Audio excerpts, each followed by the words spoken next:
मेरी आमा कितनी प्यारी लग रही है। बेटा फौजी है ना? तीन हर हर महादेव, हर हर महादेव, हर महादेव, घर घर महादेव, हर हर महादेव, हर हर महादेव। अयोध्या से आए आप? जी जी। जय श्री राम।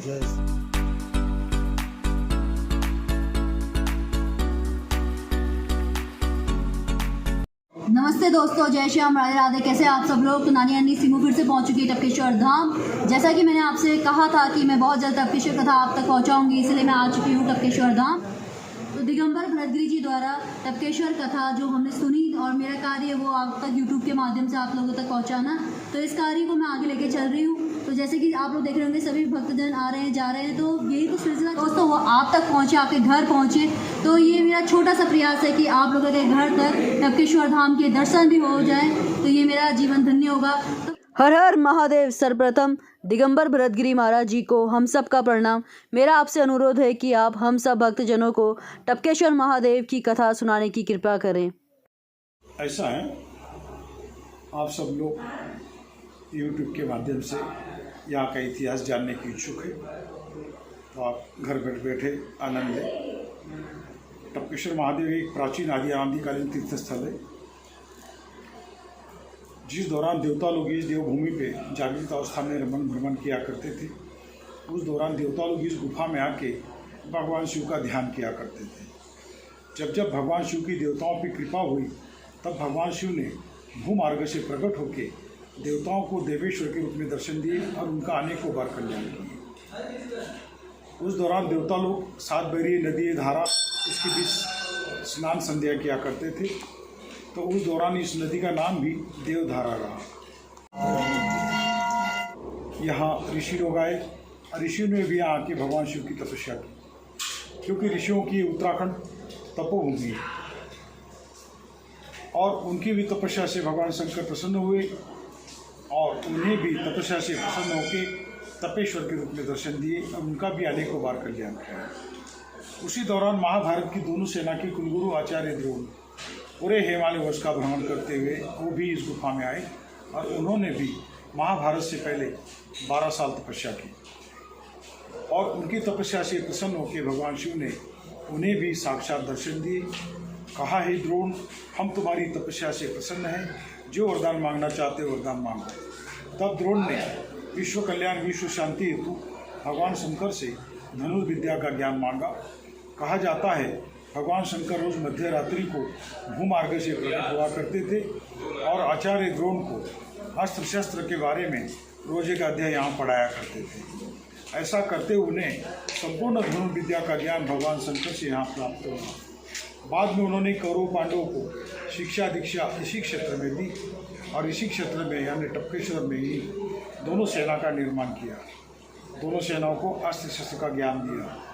जहाँ जहाँ इस क्षेत्र के अंदर कुरकुल गाँव है, तपोवन है, सहस्त्रधारा है, वहाँ पर इनकी छावनियाँ लगा करती थी, और वहाँ प्रशिक्षण केंद्र खोले थे द्रोण ने। तो वहाँ सेनाओं को धनुर्विद्या का ज्ञान, कैसे धनुष चलाया जाता है, वो सारा ज्ञान उन्होंने दिया। और द्रोणाचार्य जी के पुत्र अश्वत्थामा उनकी जन्मस्थली और तपस्थली है। इसी गुफा में द्रोण पुत्र अश्वत्थामा का जन्म हुआ, लेकिन उस दौरान उनकी माता कृपी को दूध नहीं था उस बच्चे को पिलाने के लिए। बहुत कोशिश की, राजा द्रौपद तक ने गाय देने से मना कर दिया। द्रोण निराश होकर इस गुफा में आए। गुफा में आते ही आकाशवाणी हुई कि हे द्रोण, निराश ना हो, अश्वत्थामा भगवान शंकर का दिया हुआ प्रसाद है, उसकी रक्षा स्वतः शंकर भगवान करेंगे। अश्वत्थामा से कहे कि वो भगवान शिव की तपस्या करें। तब अश्वत्थामा ने भी एक पांव के बल पे खड़े होकर इसी शिवलिंग के सामने भगवान टपकेश्वर महाराज के तपस्या की, और उनकी तपस्या से भगवान शंकर प्रसन्न हुए और दूध प्राप्ति का वरदान दिए।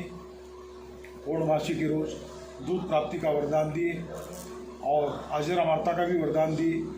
देखते देखते गुफा ने गौ के थन का आकार लिया, वहीं से दूध की धारा आई, वही दूध अश्वत्थामा पी और अपनी भूख प्यास मिटाए। बाद में दूध का सिलसिला यहाँ कलियुग तक चलता रहा। तब तक ये शिवलिंग दूधेश्वर के नाम से विख्यात रहा। कलियुग के लगते ही उस दूध का गलत इस्तेमाल होना, भगवान का नाराज होना, और वो दूध था वो पानी रूप में बदल जाना। तब से लेके आज तक हजारों सालों से इस स्वयंभू शिवलिंग के ऊपर निरंतर जल की बूंदें टपकती है और इनका स्वतः अखंड अभिषेक होता रहता है।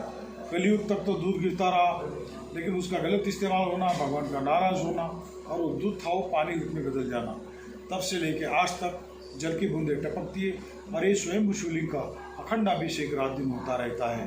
और ये स्वयं शिवलिंग होने के कारण और अनेकों बार भगवान शंकर इस गुफा में प्रकट हुए, इसलिए इसकी विशेष मान्यता बढ़ती है।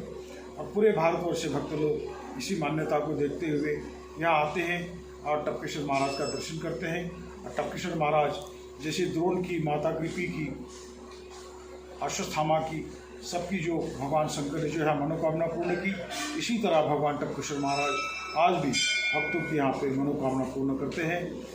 और जो भी भक्त जो भी मनोरथ व्यक्त करता है, पात्रतानुसार टपकेश्वर महाराज सबके यहाँ मनोकामना पूर्ण करते हैं। पूरे भारतवर्ष से भक्त लोग आते हैं, टपकेश्वर महाराज का दर्शन करते हैं, भगवान शिव का अभिषेक करते हैं। आप भी आइए, एक पल के लिए भगवान टपकेश्वर महाराज को एक लोटा जल चढ़ाए और एक पल के लिए भगवान शिव का ध्यान करें, तभी आपको प्रतीत होगा कि देवताओं की देवभूमि है और ऋषियों की तपोभूमि है। और यहाँ पे सावन मास में यहाँ पे बहुत शिवरात्रि का भी मेला यहाँ लगता है, शिवरात्रि का मेला भी लगता है और सावन मास में यहाँ शोभा यात्रा का भी बहुत बड़ा आयोजन होता है। और पूरा साल भर यहाँ हजारों की संख्या में भक्त लोग पूरे साल भर यहाँ आते रहते हैं। सुबह 4:30 बजे मंदिर खुलता है और रात्रि 10:30 पौने 11 बजे यहाँ बंद होता है। कोई भक्त यहाँ से निराश होकर नहीं जाता है, सब भक्तों को दर्शन का लाभ मिलता है। आप लोग आइए, एक बार आइए, उत्तरांचल की यात्रा करें और 4 धाम का भी यात्रा करें। उत्तरांचल हमारा बड़ा सुंदर है, आप आएंगे तभी आपको लगेगा कि हमारे सभी जन्म हमारे सफल हुए हैं, क्योंकि उत्तरांचल देवताओं की देवभूमि, ऋषियों की तपोभूमि है। क्योंकि यहाँ पे सारे तीर्थ ही तीर्थ है पूरे हमारे यहाँ पे, हजारों साल पुराने। आप यहाँ पे 1 साल तक घूमते रहेंगे उत्तरांचल में, तब भी आप गुफाओं में, कंदराओं में जा के भगवान शिव के जो भी अनेकों अनमोल स्थान हैं उनके भी आपको दर्शन होंगे। आप लोग अवश्य देहरादून आइए, तो आपको देहरादून में आएंगे तो टपकेश्वर महाराज के दर्शन का लाभ अवश्य। हरि आशीर्वाद।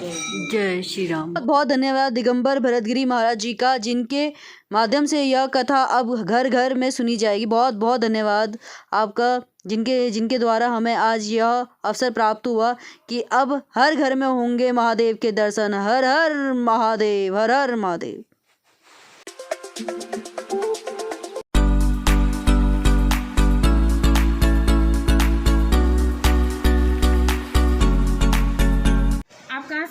अयोध्यापुरी से आए हैं। अयोध्या से आए आप? जी जी। जय श्री राम।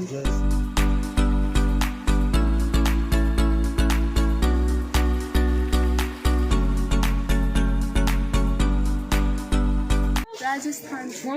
महादेव, थोड़ा दम लगाओ लड़कियों। हर हर महादेव, हर महादेव, हर महादेव, घर घर महादेव। अरे वाह। खाना पीना रहना सब यही, सारे कर्म भगत कर देते हैं, सोना यही सोचते हैं। अच्छा।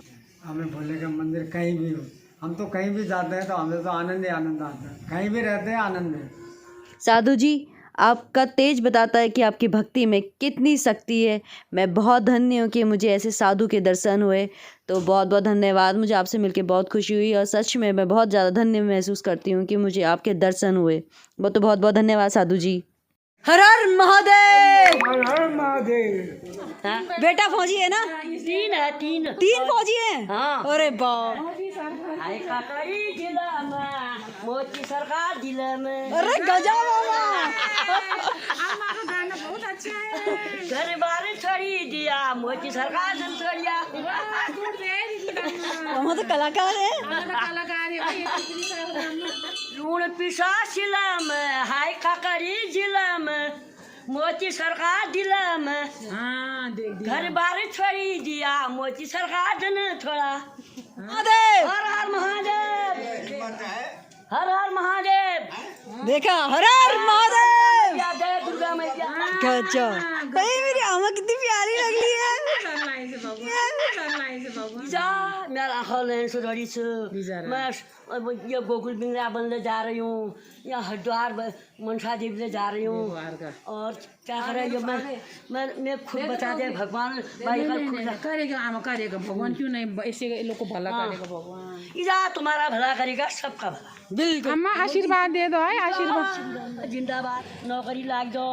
और जो चेक लड़का से लड़की, लड़की लड़की लड़की हाँ लड़की भला घर मिल दो, भला बर मिल दो, घर में आनंद हो। त्यार भा मैं बाप भा भा बिचारा भलो हो, त्यार आनंद हो।